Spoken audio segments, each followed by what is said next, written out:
Soy Marix Aranguren, dando continuidad a nuestro evento académico primer ciclo virtual de conferencias jurídicas internacionales Uniacademia, con el auspicio de Leyer. Tienen el gusto de presentar al doctor Eliodoro Fierro Méndez, quien en esta oportunidad abordará la conferencia titulada La Casación Penal.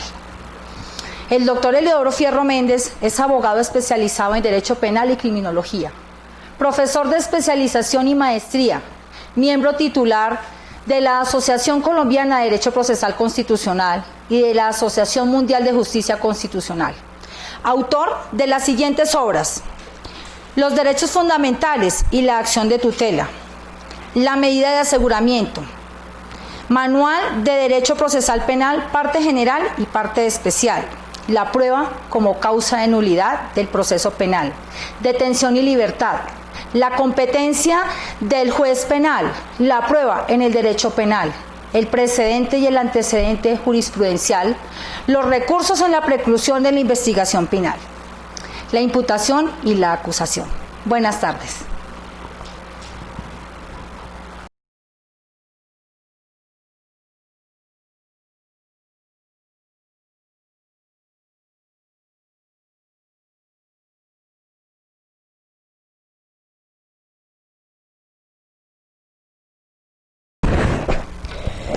Muy buenas tardes. En esta oportunidad, agradeciendo la invitación de la Casa Editorial Leyer y de Uniacademia, vamos a exponer algunas generalidades relacionadas con el recurso extraordinario de casación penal. Normalmente, cuando hay que analizar la casación penal, uno escucha en los estrados judiciales decir que la casación merece algo extraordinario, algo fuera de lo común, algo para mentes poderosas, para opiniones de personas con un alto intelectual académico. Nada de eso es cierto. La casación penal, los asuntos por resolver son asuntos de conocimiento, base del derecho penal en sus campos sustanciales y procedimentales o procesales. La casación penal es un problema de conocimiento del profesional del derecho.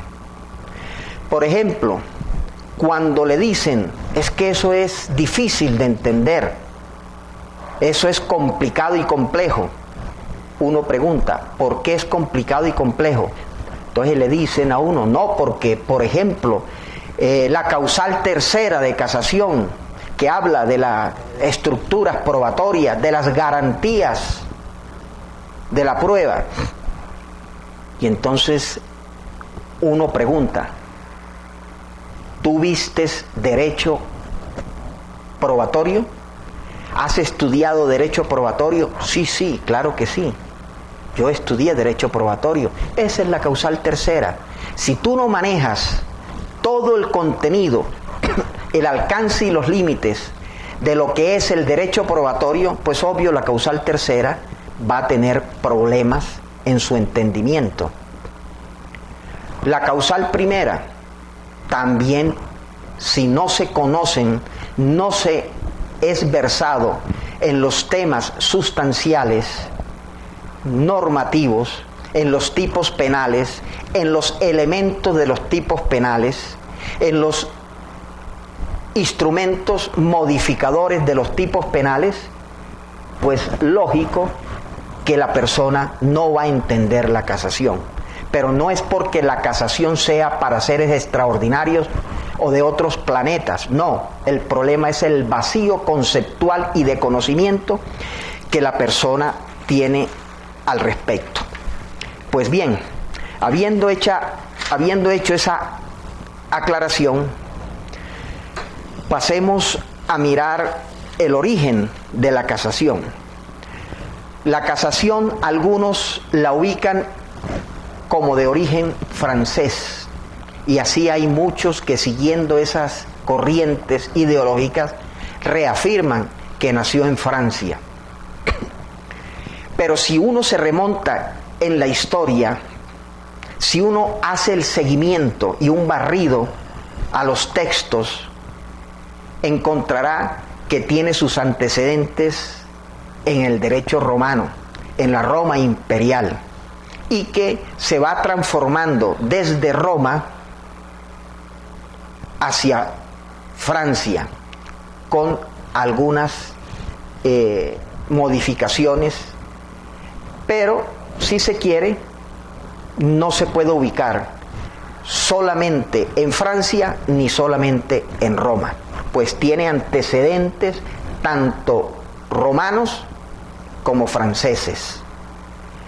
Por eso personalmente me inclino por la vertiente que sitúa el origen de la casación en esos dos regímenes y en esos dos ambientes de la historia del derecho, es decir, Roma y Francia. Igualmente, a lo largo de la historia, a la casación se le ha clasificado o categorizado en varios grupos, dependiendo de varios factores. Muchas de esas categorizaciones hoy por hoy están revaluadas, ya no existen, ya no se conciben. Pero no obstante, para la cultura jurídica, para la cultura del profesional del derecho, porque dicho sea de paso, la casación no solo es un problema de conocimiento normativo, de conocimiento legislativo, sino también es un asunto de cultura jurídica, de adquirir una cultura legal del profesional del derecho. Dentro de la clasificación que se ha hecho de la casación, se tiene que, de acuerdo a los presupuestos que la activan, es decir, a los presupuestos procesales que son génesis de la casación, se le puede clasificar en ordinaria o común, en casación per saltum, en casación excepcional o discrecional, en casación oficiosa, en casación de instancia o por infracción a la ley. Esas son diversas clasificaciones que, al paso de la historia, en el decurso del tiempo, han sido utilizados y han sido trabajados por los juristas que nos han precedido. Es decir, son temas que nuestros mayores han desarrollado y que hoy muchos de esos solos permanecen en el recuerdo. La casación per saltum era una figura en la que las partes se ponían de acuerdo para saltarse el recurso de apelación y acudir de inmediato ante la Corte para que tramitaran el recurso extraordinario de casación. Por eso se denominaba casación per saltum, es decir, porque se saltaba el recurso ordinario de apelación. La casación excepcional o discrecional tuvo su acontecer antes de la legislación actual penal y consistía en que antes no se podía acudir en casación penal si no se reunían determinados requisitos ya preestablecidos en la ley. Pero por algunas circunstancias podía discrecionalmente o de forma excepcional acudir ante la Corte para que resolviera un tema. Por eso se denominaba discrecional o excepcional, porque como su palabra lo indica, excepcional, es decir, no pudiendo acudir en casación por no reunir los requisitos, se podía llegar. Y una de las razones usuales era por razones de unificar la jurisprudencia, cuando se encontraba que existían reglas jurisprudenciales encontradas o que chocaban entre sí. Entonces se acudía discrecionalmente o excepcionalmente ante la Corte para que se subsanara esa situación. Y entonces ya el objetivo no era la casación por la casación, no para que se controlara un problema dentro de un determinado proceso, sino para que se solventara lo acontecido con las reglas jurisprudenciales. También otra forma de clasificar el recurso de casación o para estructurarla, se acudía o se puede acudir al grupo de derechos que procura proteger. Entonces, según el grupo de derechos que procura proteger, se puede hablar de dos sectores, campos o ámbitos de derechos protegidos a través del recurso extraordinario de casación penal. Un grupo está orientado a la casación para prevenir infracciones a la ley sustancial. Otro grupo se orienta para las infracciones a las formas procesales. Entonces, dos grupos. El primero protege o va orientado a demandar en casación infracciones a la ley sustancial, y el otro grupo va orientado a proteger actos o situaciones que infringen las normas procesales. En el primer grupo, a nivel universal, en todos los países del mundo, aprovecho para decir que aquí no vamos a tratar normas, no vamos a tratar artículos, no vamos a hablar de leyes, vamos a hablar es de criterios, de figuras jurídicas, de doctrina y de reglas que regulan la casación, no de leyes, ni su vigencia, ni sus aspectos normativos concretos y particulares de determinado país. Estamos tratando la casación desde el punto de vista doctrinal universal, es decir, todo lo que a nivel mundial se trabaja en la casación, la que, dicho sea de paso, es igual en Colombia, en Chile, en Argentina, en Panamá, en los Estados Unidos, en Alemania, en Francia, en Inglaterra. La diferencia son los trámites procesales, es decir, las formas que le dan al procedimiento. Pero en cuanto a las estructuras, a los contenidos y criterios, son iguales en Colombia que en España, que en Inglaterra, que en Alemania, que en Francia, que en Chile, etc. Entonces, decimos que la infracción a la ley sustancial, ha sido categorizada en dos formas. O se ha dicho universalmente al paso del tiempo que esta categoría o clase de infracción a la ley sustancial se presenta en dos casos. Uno, por violación directa de la ley sustancial o por violación indirecta.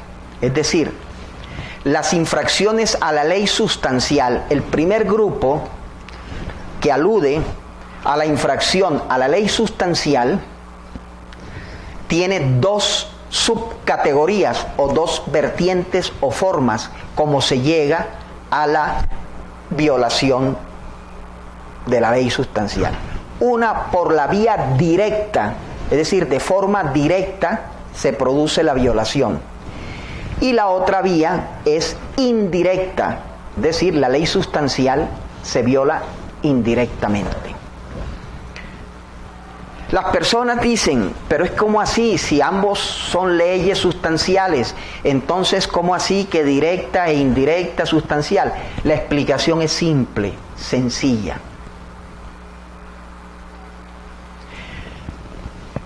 Violación directa, porque entre la violación y la norma no se interpone absolutamente nada, nadie. Indirecta, porque entre la violación y la norma se interpone la prueba. Entonces hay un instrumento interpuesto entre el hecho y la norma. Hay algo que se interpone. Se llega a la violación de la norma a través o por intermedio de un instrumento, por eso es indirecta, y la otra no se llega por ningún instrumento. Esas son las diferencias entre la violación directa y la violación indirecta de la ley sustancial. La casación, que está establecida para controlar las infracciones a las formas procesales, podemos subcategorizarla o escindirla en tres clases o subcategorías. La primera, que atañe a las formas procesales relacionadas con la competencia. Un segundo subgrupo es las formas procesales que infringen el debido proceso. Y una tercera subcategoría son las infracciones a las formas procesales que vulneran el derecho a la defensa. Entonces, repito, el segundo grupo general de categorizaciones de infracciones que agrupan los temas de las formas procesales son: 1, competencia; 2, debido proceso; y 3, derecho a la defensa. Este tipo de clasificaciones son las que más complicaciones traen en el ejercicio del derecho en punto de la casación. ¿Por qué razón? Porque muchas veces cuando se van a resolver temas de casación, se traen de aquí y de allá conceptos e ideologías de manera indiscriminada. Y entonces uno encuentra en estas doctrinas que se habla indistintamente, por ejemplo, el derecho a la defensa, y se habla de que el derecho a la defensa es una violación al debido proceso, y que el debido proceso puede ser violado como resultado de la violación a los derechos de defensa, y peor aún si se le anexa el derecho a controvertir la prueba, y entonces queda el interlocutor perdido en el vacío, porque ha corrido a tratar de estructurar o montar una demanda de casación sin tener los conceptos previos claros, analizados y estudiados, y piensa que la casación la puede tratar como se trata en los estrados judiciales en primera instancia durante el debate de instancia, y eso no es así. Y entonces termina confundido y perdido cuando lee que el debido proceso puede resultar violado cuando se desconoce el derecho a la defensa, o que el debido proceso debe tener en cuenta el derecho a la controversia.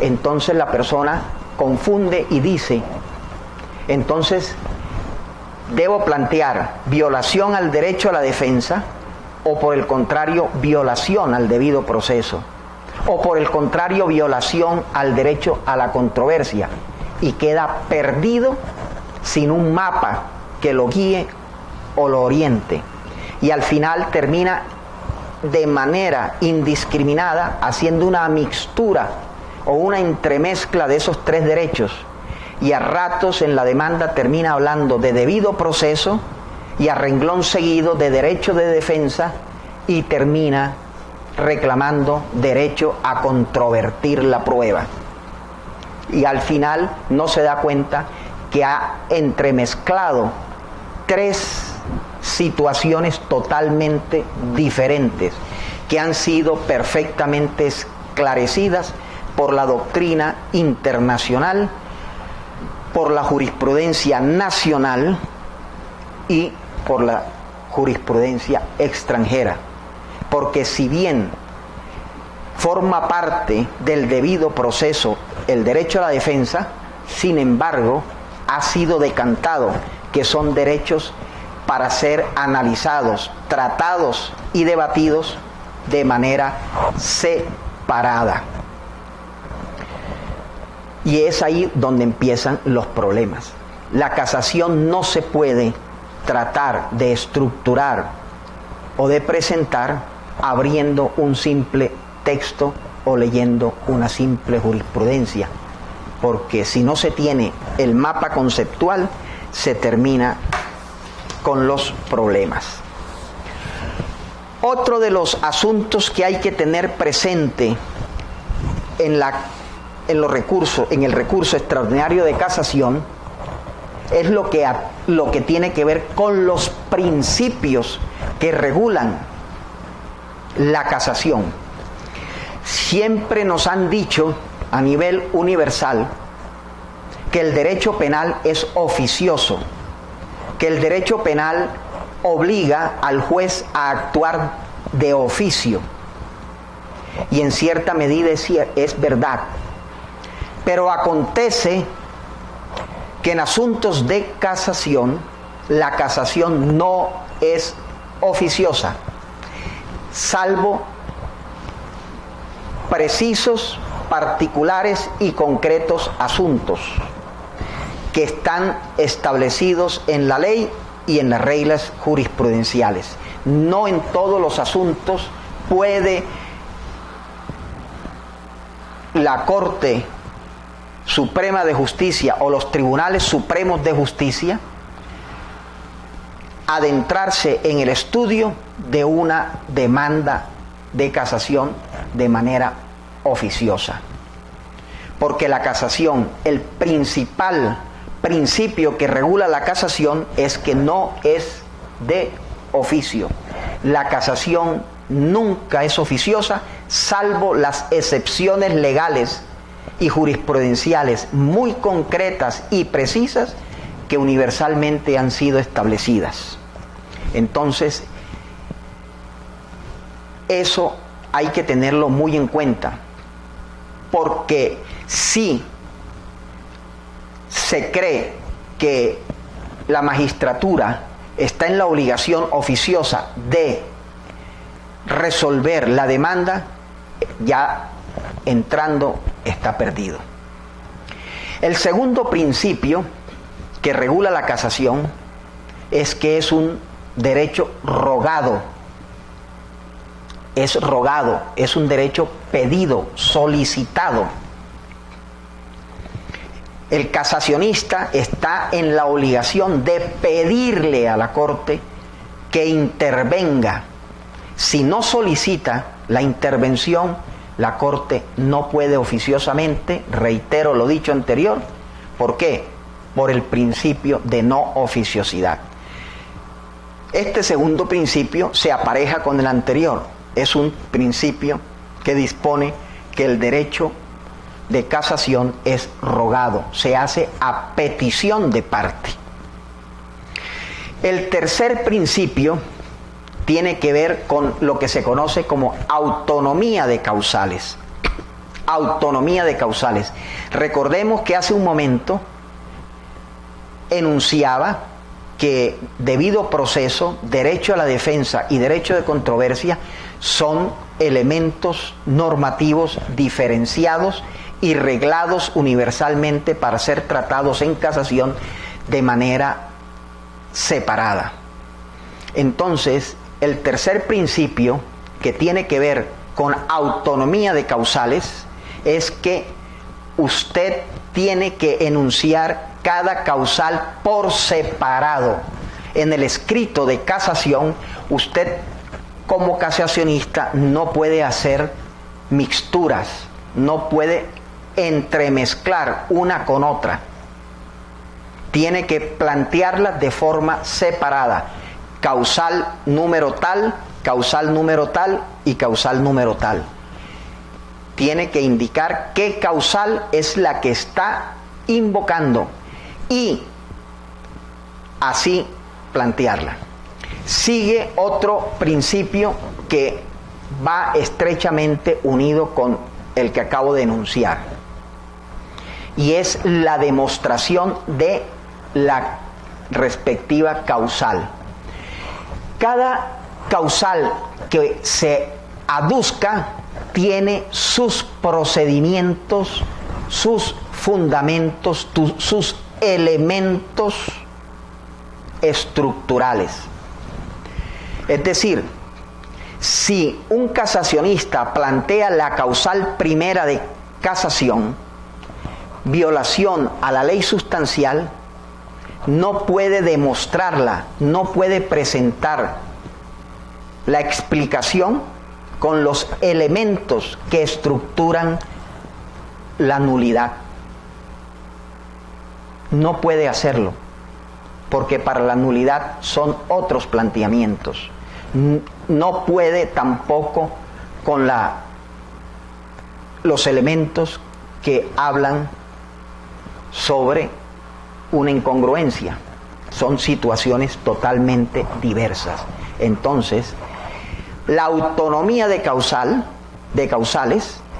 va aparejada con los elementos y requisitos que cada causal tiene establecidos para lo que se conoce como requisitos de lógica y debida fundamentación. Los requisitos de lógica y debida argumentación están en relación directa con la manera como el casacionista tiene que demostrar dentro de cada causal los errores que está planteando.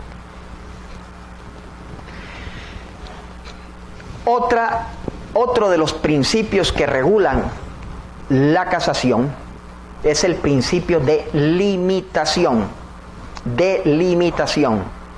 El principio de limitación está unido también al principio de no oficiosidad. ¿Por qué razón? Porque la Corte no puede analizar, no puede entrar a estudiar causales ni hechos diferentes ni razones diversas a las que le han sido planteadas. Es decir, si el casacionista dice violación directa de la ley sustancial por omisión normativa, eso es lo que tiene que analizar la Corte, que hubo una violación directa de la ley sustancial porque se omitió aplicar una norma, pero no puede pasar a examinar una violación indirecta de la ley sustancial. ¿Por qué? Por el principio de limitación. La Corte solamente puede resolver lo que le están pidiendo. Ejemplo, que no es en penal, sino un ejemplo más gráfico, propio del derecho civil o del derecho comercial, qué sé yo, de los contratos. Si yo le digo al juez, X persona me debe 50,000 pesos y le pido, señor juez, que lo obligue a que me pague los 50,000 pesos, y el juez encuentra que no solamente le debe los 50, sino que no son 50,000 pesos, sino 50 millones de pesos, así el juez vea que la deuda no es de 50,000, sino de 50 millones de pesos, el juez le da 50,000 pesos, ordena que le paguen 50,000, porque eso fue lo que pidió el demandante. Así él vea que no eran 50,000, sino 50 millones, el juez ordena pagar 50,000.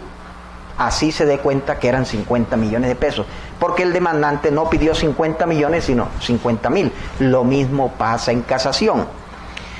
El juez de casación resuelve lo que le piden. Lo que le piden, no puede resolver asunto diferente. Otra de los principios en casación es lo que se conoce como unidad inescindible de sentencias. ¿Qué es la unidad inescindible de sentencias? Es decir, que en casación se debe invocar las dos sentencias, tanto de primera como de segunda instancia, salvo que las dos sean idénticas, que las dos hayan sido sentenciadas de la misma manera, sin variación alguna. ¿Por qué hay que presentar la solicitud contra las dos sentencias de primera y de segunda instancia, salvo que hayan sido iguales las dos en las instancias? Por una sencilla razón.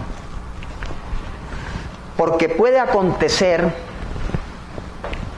que en primera instancia absolvieron, mientras que en segunda instancia condenaron.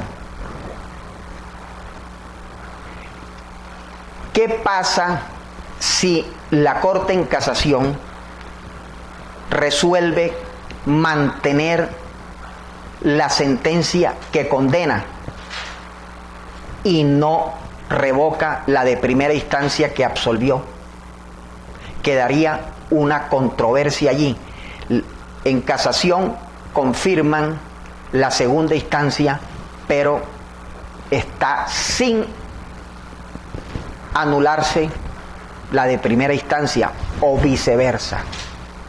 Son temas que han sido debatidos a nivel universal y resueltos de diferentes maneras.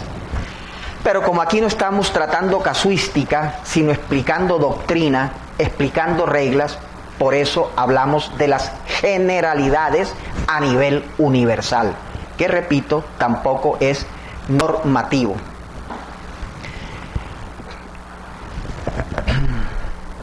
Otro de los principios que existen es el principio de claridad. ¿Qué significa eso? Que la exposición de los fundamentos sean claros, precisos, concretos. Normalmente uno encuentra demandas de casación que más parecen un libro que una demanda de 500, 600, 700 páginas. Obviamente que cada profesional del derecho es autónomo de presentar y escribir lo que considere es la mejor manera de exponer las ideas. Y ni más faltaba que uno reprochara esa situación. Pero hay que pensar varias cosas. Una, que no se trata en la demanda de casación de demostrarle a quien solicita los servicios del casacionista que se sabe casación o que tiene locuacidad para escribir, ni tampoco para demostrar a la magistratura que se sabe derecho o que se sabe de casación. Lo que se trata es de resolver un tema puntual. Entonces hay que evitar esas extensas demandas de casación, sobre todo que la magistratura no tiene como único proceso el que está examinando, tiene una gran cantidad, 5.000, 6.000, 8.000, 3.000 procesos para resolver sometidos a tiempos. Entonces hay que considerar también esas situaciones. Y si son orales, entonces hay que evitar estar hablando y hablando en la sustentación oral, porque eso produce distractores. Dentro de las causales de casación, está la causal primera, que ya habíamos enunciado. En la causal primera puede darse por omisión o falta de aplicación. Y en esos argumentos demostrativos hay una situación. Si el casacionista trabaja y desarrolla muy bien la causal diciendo: el tribunal omitió aplicar la norma, y desarrolla y explica y demuestra, logra demostrar que omitió, y efectivamente queda demostrado que omitió aplicar una prueba, pero no indica a renglón seguido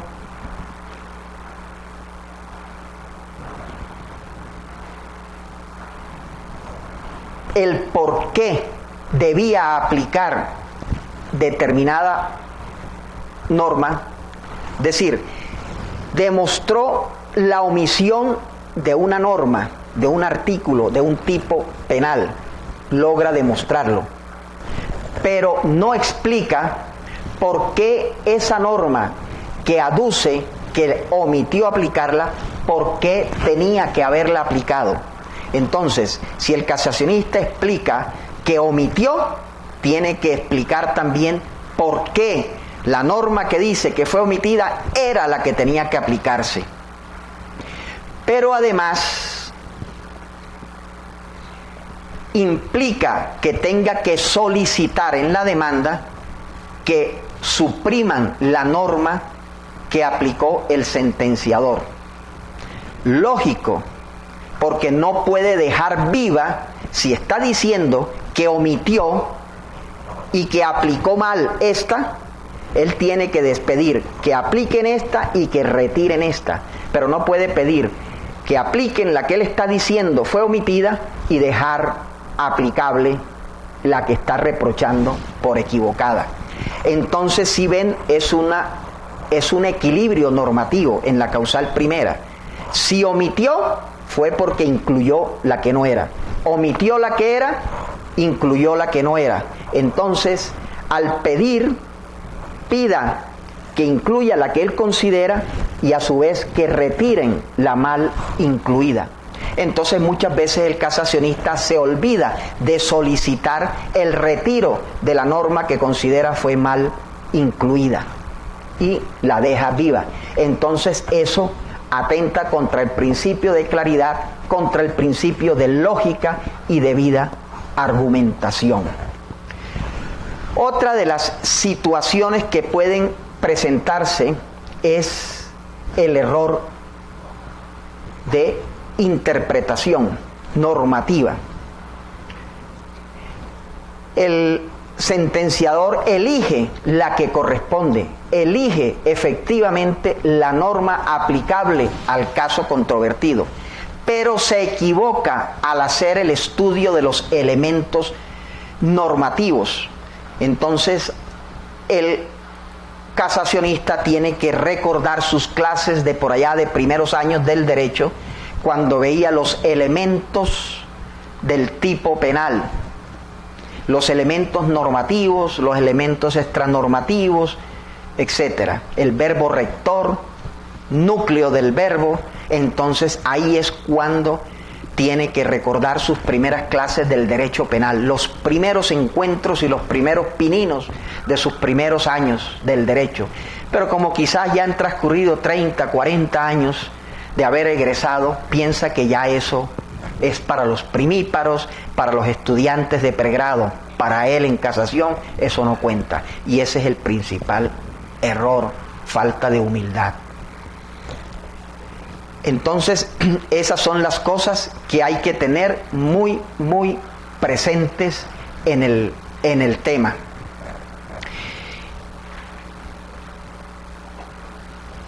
Y otro de los problemas complicados y complejos está en la violación indirecta, porque al ser elementos probatorios lo que interviene y conduce a la violación de la ley sustancial, no se manejan con exactitud y precisión todo lo que tiene que ver con el derecho probatorio.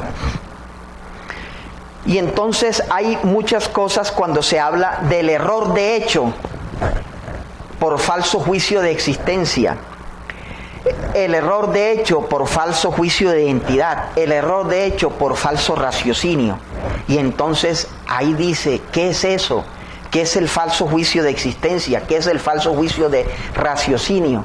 Especialmente en esta tercera subespecie de la violación indirecta. Falso juicio de raciocinio. Violó las reglas de la experiencia, violó las reglas de la ciencia y empiezan a despotricar. Cuando lo primero que debe hacerse, cuando se está en la causal que tiene que ver con la apreciación de la prueba, por falso juicio de raciocinio, es exponer cuál fue la regla de la experiencia que resultó infringida. ¿Qué dice la regla de la experiencia? O, en su defecto, las reglas de la ciencia. Por ejemplo, yo no puedo afirmar que el sentenciador no tuvo en cuenta la trayectoria del proyectil, no tuvo en cuenta el color de la tinta empleada en el documento tildado de apócrifo. Si no hablo de las reglas de la física que regulan la trayectoria de un proyectil, si no hablo de las reglas de la física que regulan la composición química de la tinta de un estilógrafo, entonces yo no puedo aducir, es que violó las reglas de la experiencia, violó las reglas de la ciencia. Sí, señor, ¿cuál regla? ¿Qué regla de la experiencia? ¿Qué reglas de la ciencia? Es muy fácil y uno encuentra con frecuencia, muchas veces, tanto en providencias como en demandas de casación, que se aduce de manera indiscriminada a estos temas. Otro de los asuntos es la tergiversación de la prueba. Es muy usual que se tergiverse los contenidos probatorios. Ejemplo, sí, es que yo me encontraba en el sitio donde sucedieron los acontecimientos, pero eso sucedió sobre el escritorio que está ubicado en el segundo piso, y yo sí estaba allí, pero en el primer piso. Y dicen, es que el testigo declaró que sí, que él se encontraba en el sitio, por lo tanto es el fiel testimonio el que nos da la prueba. Hombre, cuando él está diciendo que estaba en el sitio, pero estaba en el primer piso, y los hechos sucedieron sobre el escritorio que estaba ubicado en el segundo piso. Entonces allí se está tergiversando la prueba, se está cambiando lo que el testigo dijo.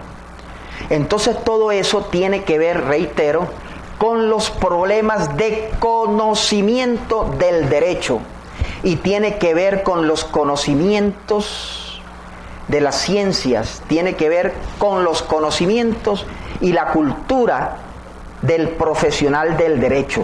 La casación no se puede tramitar con conocimientos básicos de ninguna de las ramas del derecho.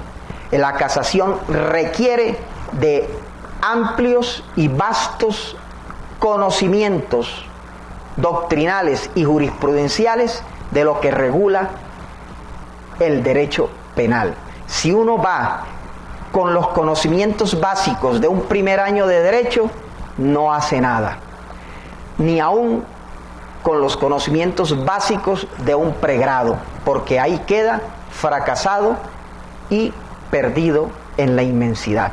Por lo tanto, la casación es un problema de conocimiento, de cultura jurídica, de la literatura que la persona tenga en su cabeza, del el grupo de textos jurídicos que tenga en su biblioteca.